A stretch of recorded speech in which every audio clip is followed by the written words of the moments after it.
решение вопросов границы между Узбекистаном и Кыргызстаном. Почему? Потому что я всегда говорю, если ты хочешь жить в суверенном государстве, у тебя должна быть граница, хотя бы условно очерчена. Главное событие. Личная жизнь у меня, по-моему, каждый день главное событие. Вот просыпаюсь с детьми, ложусь с детьми. Главнее события, по-моему, нет. 2022 жылы эми чоң өзгөрүүлөр болду, саясий өзгөрүүлөр дагы. Аларды атап кетсем, биринчи ушул биздин азыркы бийликтин жүргүзүп аткан саясаты менен мен ойлойм жетишкендиктери бул мына Кыргызстан Өзбекстан границасынын чечилиши. Ошондой эле эми кемчилик дагы болот экен. Жыл башында бизде ушул Баткенде Тажикстан менен болгон бир аз оор жудал болду. Өкүнүчтүү, бирок айла жок. Кандай болбосун бул маселе чечилип чекит коюш керек. Ошого отурлай эле Өзбекстан менен чечилип калганда чоң утук болду биз үчүн. Эми тарых өзү көргөзөт. Буюрса мындан бул жака жакшы кийинки келерки жылга дагы ушул Тажикстан менен дагы чечилип кала турган болсо, ал дагы бир алдыга жылыштар болот. Ошондой эле биздин эми азыркы күндө военный техникаларды алып жатабыз, зарплаталар көтөрүлгөн. Мен ойлойм, алдыга бир катар жылыш болуп атат деп. Жеке жетишкендик боюнча айтсам, эми мен иштегенимге бүгүн толук 1 жыл болуп турат. 1 жылдын арасында канча көп нерсени үйрөнүп алдым, көп нерсени көрүп алдым ичинен, жеринен дегендей.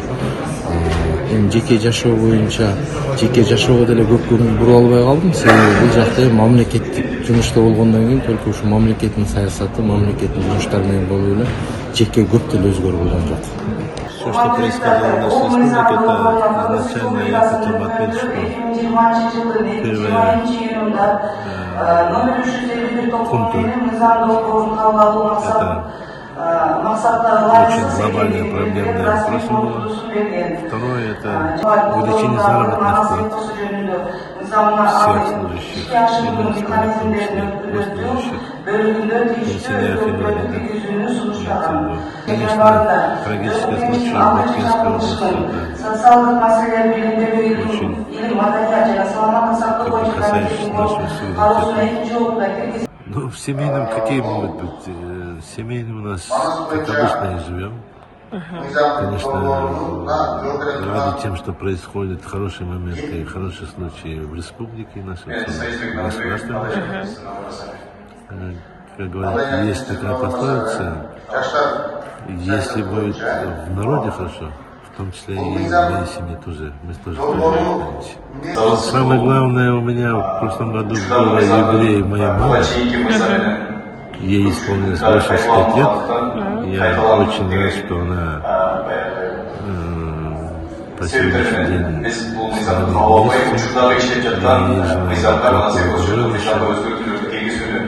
Особо хочу отметить роль моей мамы. Она в 37 лет она осталась вдовой. С 8 детьми она осталась вдовой. И всех она нас вырастила, на ноги поставила. Я по сегодняшний день считаю себя самым счастливым человеком. Я думаю, что самое важное, не совсем приятное событие, это было нарушение наших границ со стороны сопредельной республики Таджикистан, потому что это стало большим испытанием для всего кыргызского народа. Это стало и в экономическом плане, и в плане военной нашей подготовки, а самое главное нашей солидарности народной. По-моему, как бы трудно ни было, какие бы такие неприятные последствия, ужасные потери у нас не были, мы смогли показать, что мы единый народ. В личной жизни было очень много событий. В плане, как мать, я была очень обрадована, потому что моя дочь выиграла Римский кинофестиваль короткометражных фильмов, она режиссер. Это было для меня очень радостно.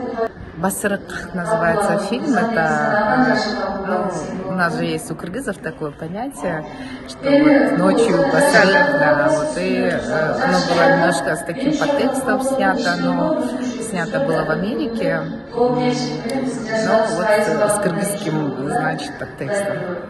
Я не знаю, насколько это политическое, но вот баткенское событие, она была трагическое событие, преподнес огромный ущерб для страны, но при этом это должен быть уроком для всех нас, чтобы мы делали правильные выводы. То есть человеку присуща ошибка, но если он повторяет заново и заново, значит в этом и проблема, да? Вот я бы сказал об этом. Ну, я затрудняюсь, я постараюсь, чтобы каждый день был ярким для себя. А так начал писать книгу. Раньше я писал художественные романы, публические как-то вещи, да? А сейчас уже мое произведение, мой труд, это будет политического содержания. И плюс я начал писать диссертацию в аспирантуре ОПК. Негизи 2022 жыл бир топ жакшы жагынан да болду, жакшы жылдардан болду десек да болот. Анын артынан ошол эле мамлекетибизге бир топ деген Тажикстан тараптан агрессия болду, жоопкерлерибиз каза болду. Бүгүнкү күнү биздин Баткендеги жарандарыбыз, Баткен бийликтеги жарандарыбыз үй жайы жок калды. Ошонун өтө бир мындай маселелер болду. Андан сырткары жакшы жактары да болду. Бир топ деген жетишкендиктер болууда, бир топ деген мыйзамдарды кабыл алып атабыз. Негизи жана ак менен кара чогуу жүрөт дегендей эле бир топ ушундай маселелер болууда. Өзүңүздөр билесиздер, эми бир мандаттуудан мен шайлоого катышып, ал жерден Алланын каалоосу менен, элдин колдоосу менен депутат болуп келдим. Келип бүгүнкү күнү элдин көйгөйүн ушу парламентте айтып, элдерге аз да болсо бир колуман келишинче жардам берип атканыма шүгүрлүк кылат элем. Вот 22 год сам по себе очень был насыщенным, на самом деле. Очень много вопросов было не только касательно Кемпирабада, мне кажется, да? Что все вот почему-то вокруг Кемпирабада крутится. Просто его как-то так преподнесли и начали так раскручивать, и казалось, что это самое такое, да? Но достижение для государства, да, я считаю, что Кемпирабад очень нужно было, потому что решение приграничных вопросов стоит на первом месте. Каждому гражданину хочется жить в независимом государстве нашей Кыргызской республики, где все границы уже четко определены. Вот, демилитаризация и демаркация, да, должна завершиться. Я думаю, что, дай бог, в следующем году, в 2023 году, мы уже завершим граничный вопрос с Таджикской республикой. И тогда уже в целостном мы будем уже по всем вопросам граничным уже ставим точку, да? А внутренние, вот то, что касается экономических, социальных вопросов, они уже это внутри у себя можно разбираться. Для себя сделал вывод, что человек должен все время развиваться, должен все время учиться. И за этот год очень такой насыщенный и принес большой опыт своей личной жизни и личного роста. Общаясь со многими людьми, с теми же министрами, с теми же журналистами даже, да, ты получаешь очень большой опыт, да, в жизни своей.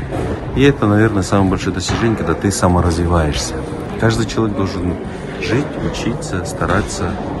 В семье, слава Богу, всегда хорошо, никаких таких вопросов не было. И что, дай Бог, чтобы и не было никаких проблем, всегда было хорошо. Я и желаю всем, наверное, чтобы у всех всегда было хорошо. А такого яркого события я не могу, да, ничего такого подчеркнуть, что прям вот такой супер что-то случилось. То, что мы подписали соглашение между Республикой, Узбекской Республикой и Кыргызской Республикой.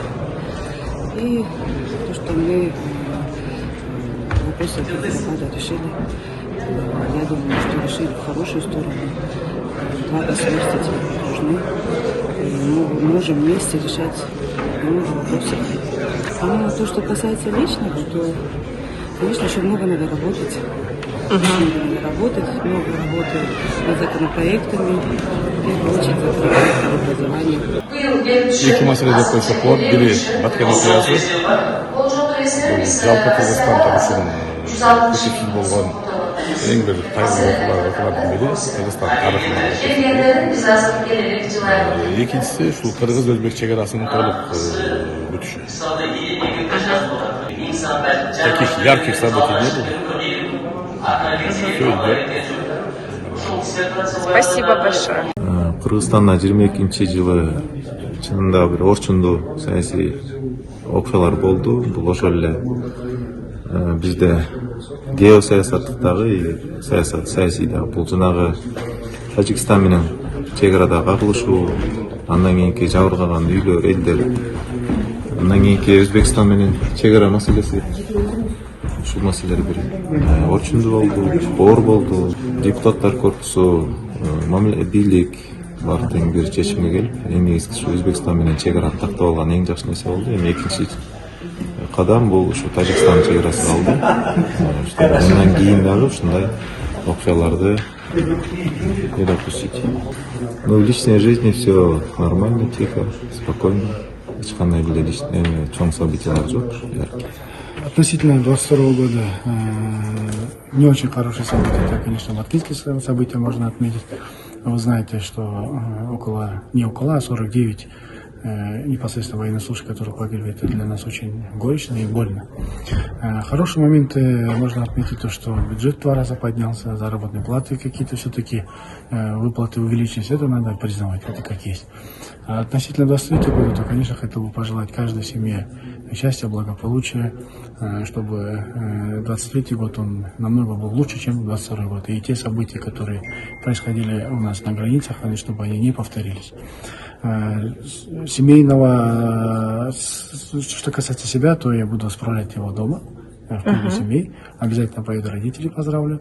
Это традиция, которая ежегодно у нас сохраняется. Это, наверное, больше то, что нам удалось с партией прийти и выиграть на выборах и оказаться здесь. Для меня это очень большое событие, потому что открыть партию и пройти в городских кенишек, а еще и привести в Джор Кениш, это очень большое событие лично для меня. Для Кыргызстана первое могу сказать, это негативное событие для Кыргызстана, это событие в Баткене. Там мы потеряли много своих ребят при защите нашей границы.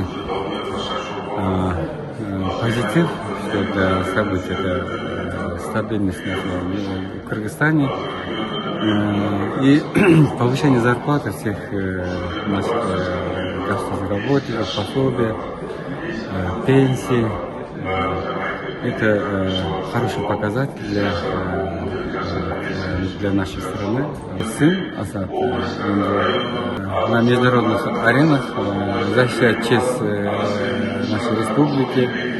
Он в начале года, января, был 167-м рейтинге, мировом рейтинге, занимал место, а заканчивает этот год 29-м местом в мировом рейтинге. Ну, его место 29 из 200 сильнейших джедаистов мира. Это был для семьи это самый хороший показатель. Но для моего сына это основной год, 2023 год. Нельзя расслабляться.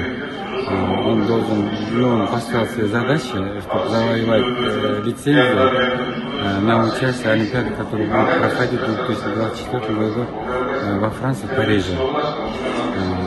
И на следующий год тоже заканчивается университет. Это будет 2023 год, это особый год для моего сына, который будет заканчивать университет и будет завоевать лицензию.